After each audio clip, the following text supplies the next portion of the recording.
On today's Locked On Jayhawks, it's decision day for Johnny Furphy.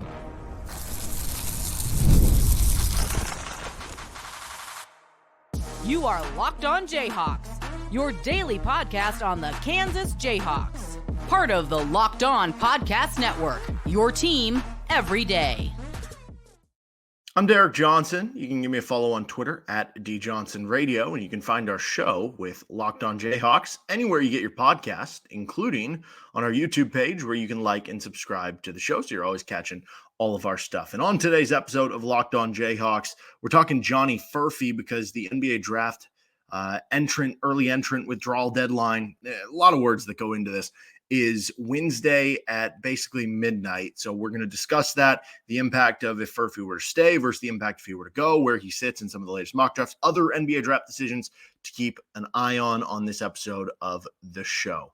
And so I'm actually publishing this on Tuesday night. This is technically Wednesday's episode. A lot of you people will be listening to this, watching this, whatever, on Wednesday. And so on Wednesday, that is decision day. If you're listening to this on Tuesday night, then we have about 24 hours from when Johnny Furphy has to decide if he is keeping his name in the draft or going to return to school for another year. Now, this could happen at any moment. He could make the decision. I don't know. By the time you're listening to this, he might have already made the decision, right? A lot of stuff can kind of happen here. So let's get right into it. He has until 11:59 p.m. Eastern time. So basically 11 p.m., 11 o'clock local time, central time here, to make his decision known of what he's going to be doing, whether he's staying in the NBA draft, which will be at the end of June, or withdrawing his name and getting ready for his sophomore season at Kansas.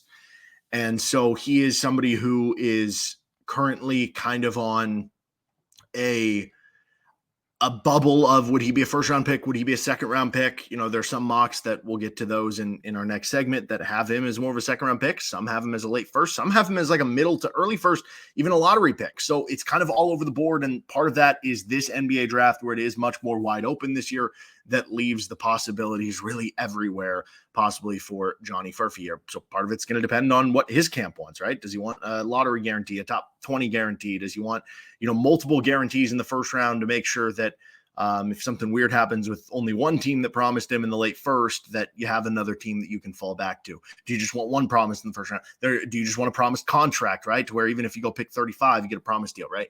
How much does NIL play into this with Kansas in terms of how you can get it done because you're an international player and how much you can get? There's a lot of moving parts here that could come in to this final day of work here.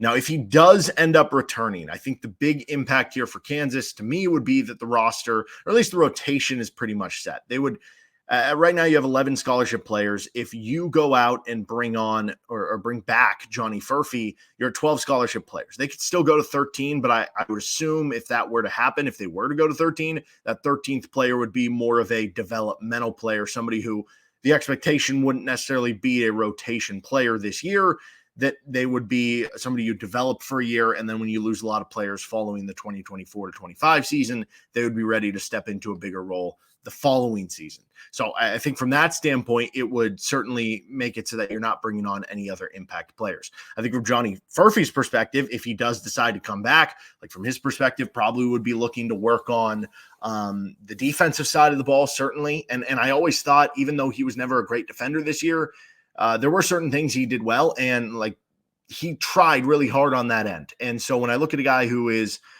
basically a 6'8", 6'9" wing, and you tried hard on defense, there's no reason that with more seasoning, with more experience, with more coaching from Bill Self, or in the NBA, but in this hypothetical, I'm talking about him returning, that he couldn't turn into eventually at least an above average to good defender, right? So you'd be looking at that. He'd be looking at, can he create more in the half court, do more off of the dribble, and just continue to kind of hone his game as far as a spot-up shooter, because as great as that was for a while, it did drop off a little bit as the season kind of concluded there. So that would be the big thing there. And if he does return, I think it would make for a lot of interesting discussions about what is the starting lineup for Kansas. DeJuan Harrison, Hunter Dickinson, pen them in, right? Sharpie them in for being in the starting lineup. Okay, that leaves 3 spots. Well, certainly Johnny Furphy, after starting on last year's team, You would think he's going to start again. I mean, AJ Storr was all Big Ten second team, would have been all Big Ten first team coming in to the preseason this year. He's probably going to start. So then you get into conversation of, does Ryland Griffin start? Does Johnny Furphy start? Does KJ Adams start? Does Zeke Mayo start? I mean, realistically, there's somebody going to be left off, and even two players in that situation going to be left off who are probably good enough to start in a lot of other cases. So it becomes a very interesting conversation if he does return about that. It becomes an interesting conversation about how does the minutes play out? Are you going to have just a bunch of guys more than we've usually seen with the build self-rotation playing 20 to 25 minutes a game, as opposed to him giving a lion's share of the minutes to, 6, 7, 8 guys that he would expand the rotation to be about 9 deep and have, 7 or 8 guys playing 15 to 20 plus minutes per game, right? There are a lot of interesting things that would add to it. It would also obviously become an even better shooting team for Kansas. I mean, if you had Furphy, Mayo, Griffin, I mean, those are 3 knockdown shooters. AJ Storr is just a pure scorer. You can get some shooting from Hunter Dickinson. Ideally, you can get some shooting from Zach Clements, but we haven't seen that, at least on the court yet. It would be a pretty impressive team, to say the least. And Furphy might represent the highest ceiling of those players in terms of possible NBA draft. I've said before, and I'll say it again, like, if Furphy did decide to come back, and maybe I think right now I'd probably be leaning that he would stay in the draft, but I guess you never really do know. I think there is a real chance that Furphy could become like a 16, 17, 18 point per game scorer. Now, maybe next year's team with how loaded they're going to be, that would be a little bit tougher for him. But I've always thought that he has that potential in his game to take kind of a Ben McLemore, Wayne Selden type jump from one year to the next. And Selden did it sophomore to junior year. McLemore did it from redshirt freshman year to redshirt sophomore, or from true freshman year to redshirt freshman year, since we just didn't really even get to see him play, but that he could take another leap into being that, All-American kind of level player. Now, if he does decide to stay in the draft, the impact there for Kansas, they'd be sitting on 11 scholarship players. You could still convince yourself that even without Johnny Furphy back, Kansas is sitting pretty good for a rotation, right? DeJuan Harris, Ryland Griffin, AJ Storr, KJ Adams, Hunter Dickinson, Zeke Mayo, Elmarko Jackson, and then your backup center, one of Flory Badunga or Zach Clements. I don't know, maybe they both get some minutes. Either way, backup center, let's just call that the 8th spot. And that doesn't even account for the other center. That doesn't even account for Keith Passmore, who is somebody who I think a lot of people are really high on, that he's going to, play better than where his recruiting rank was necessarily. So, I mean, you still feel good about that rotation. You still feel good about where you're out, especially if Elmarko Jackson does make a jump in year 2. And if he doesn't make a jump in year 2, then maybe it does end up being a team that is more, we're just going to play those 6 guys with DeJuan, Griffin, Storr, Adams, Dickinson, and Zeke Mayo, all 25 to 30 plus minutes a night. And then we'll have the role for the backup center. And then somebody else might play 10, 12 minutes, spot minutes. But either way, you can make that work from a rotation perspective. But it still does leave you the option open, if Furphy stays in the draft, to go add an impact player. Go try to add a Jaxson Robinson or a Wooga Poplar or some of these other players that are still available on the portal, even though the numbers are dwindling. We talked about Chaz Lanier, the North Florida transfer, committing to Tennessee, right? That's one less player that you could possibly go for. There still would be room there. The question is, would they actually do it? Or would they basically just say, hey, if we can make this happen, if Furphy's staying in the draft, we can make this happen with Jaxson Robinson, we'll take that swing on adding the big player. If not, we're not going to really go that way. I would expect, regardless, if Furphy stays in the draft, them to add a 12th player for sure. If Furphy comes back and you're sitting at 12, like I said, if you do add a 13th player, probably more of a developmental guy. I think if Furphy stays in the draft, the 12th guy probably becomes that more of a developmental guy. And then maybe at that point, you're just saying, we don't need to add a 13th guy this year, because that's going to be too much work. Or maybe they add 2 developmental guys, because again, you're going to be losing a lot of players after this 2024 to 2025 season. You're going to be losing DeJuan Harris and Zeke Mayo and KJ Adams and Hunter Dickinson, right? You're going to lose a lot of this team, that having more players back that know the system to be ready to fill in the year after, that certainly isn't or wouldn't be a bad thing for KU. And if he does stay in the draft, I wish him well, and I think everybody wishes him well to get drafted as high as possible and have a great NBA career from there, should that end up being the situation that he wants to get into. And certainly if he does stay in the draft, that probably should be pretty indicative that he will be a relatively high draft pick in the NBA, that he has the promises that he was looking for to go into this whole thing. So I think that would be the big thing for KU. All right, let's get to where is he in some of these latest mock drafts and the decision that he has to make, and then other NBA draft decisions that we need to be keeping an eye on from the Kansas perspective on this episode of Locked On Jayhawks. First, this episode is brought to you by FanDuel Sportsbook. It's winner take all time in the NBA and NHL, and FanDuel is giving you a shot to bring home a big win of your own. Right now, new customers get $150 in bonus bets with any winning $5 bet. That's $150 to bet on spreads, money lines, player props, and more. Who you think is going to win the NBA Finals? Celtics have kind of had a weird path to get there. A lot of teams have been beat up and everything, but they've mowed through the competition so far. Dallas Mavericks, you're going to go with Luka, who's probably going to be the best player in the series.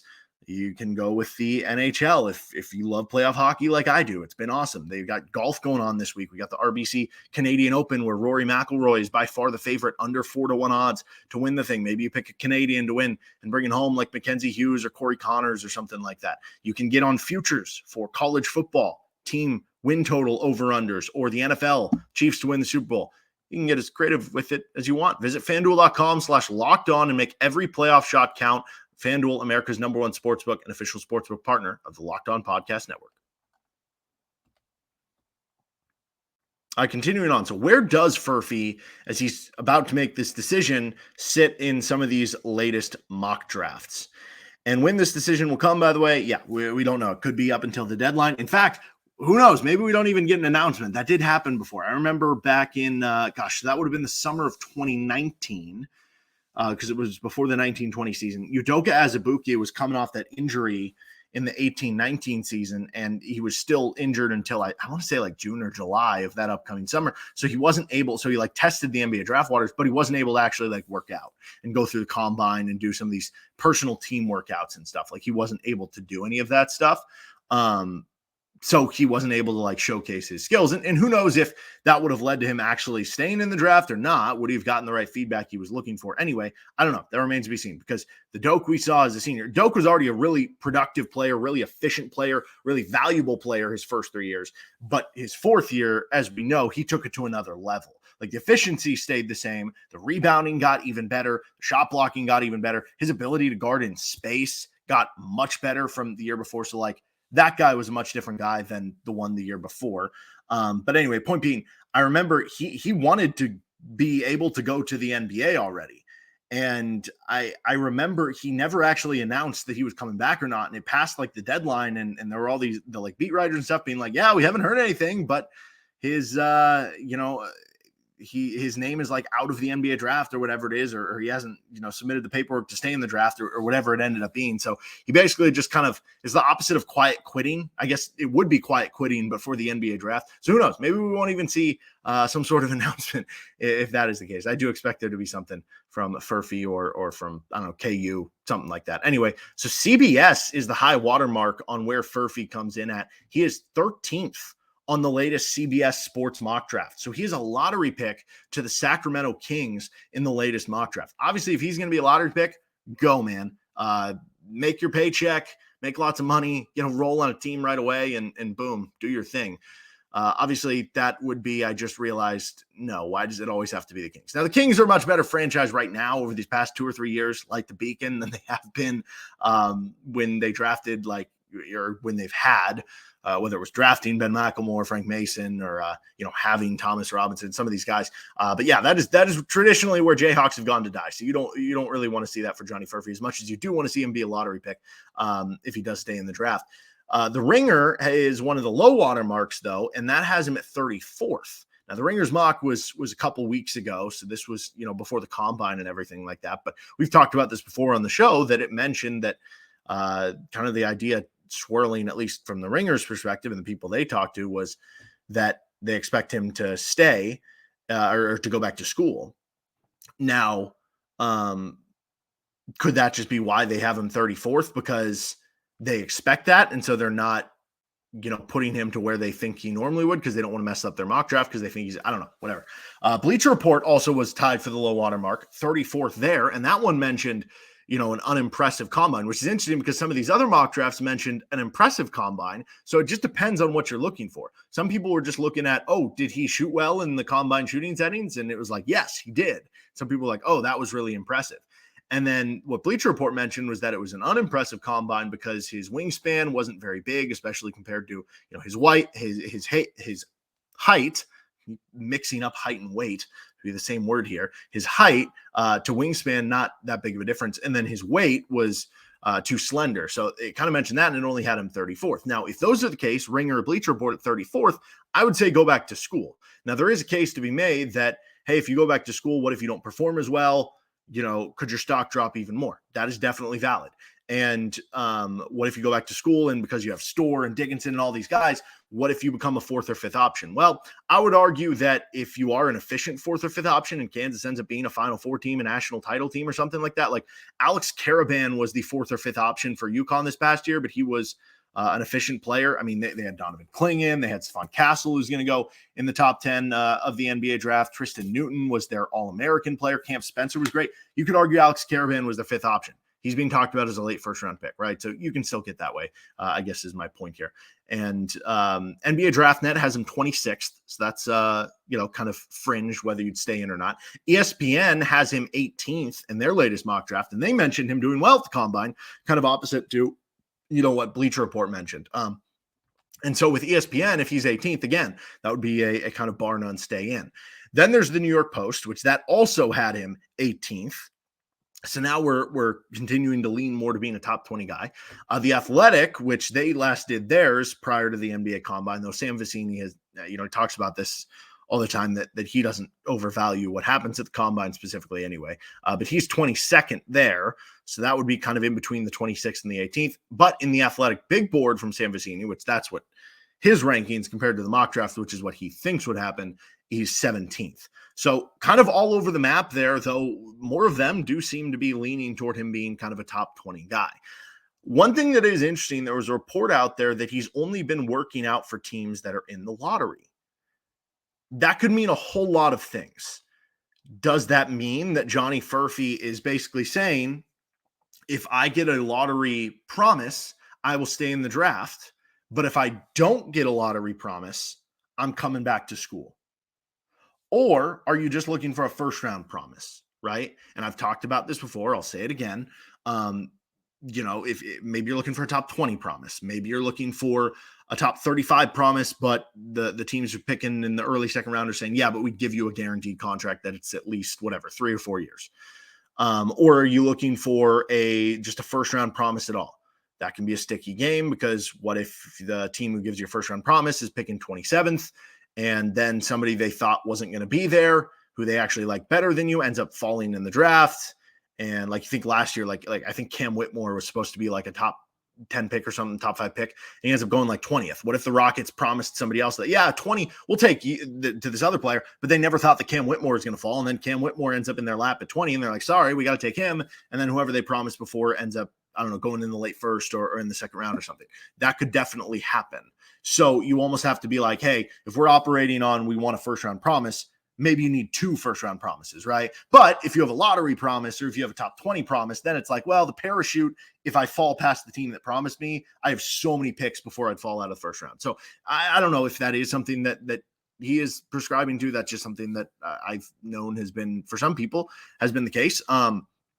So anyway, does that mean that he's only working out for lottery teams, that he wants a lottery only promise? And that is something that I heard at the beginning of the offseason, which kind of got me to a point where I was like, maybe Furphy is going to be coming back, because that's kind of what I was hearing about, that he wanted a lottery promise, not just a first round promise, that he wanted a lottery promise. Now, the fact that is true, or that he's only working out for teams in the lottery, maybe that kind of echoes that same sentiment from the beginning. Or it could be something else. It could be that this is a power play by the agent and his party to try to get him into that range, to try to almost bluff. You're playing a game of poker a little bit as the agent to say, hey, we're only working out for teams in the lottery because we know we're going to, at the very worst, go in the lottery. Or maybe he already does have a promise in the lottery. And so maybe he's saying, hey, we already have a promise in the lottery.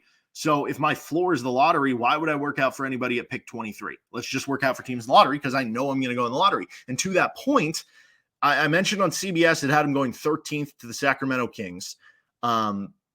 ESPN also mentioned in their mock draft, even though they had him going 18th, they mentioned going to the Kings at 13 would make sense, which does make me wonder, what if the Sacramento Kings did promise Johnny Furphy, and that is kind of out there in the agent, GM, NBA breaking news sphere, right? So that's possible too.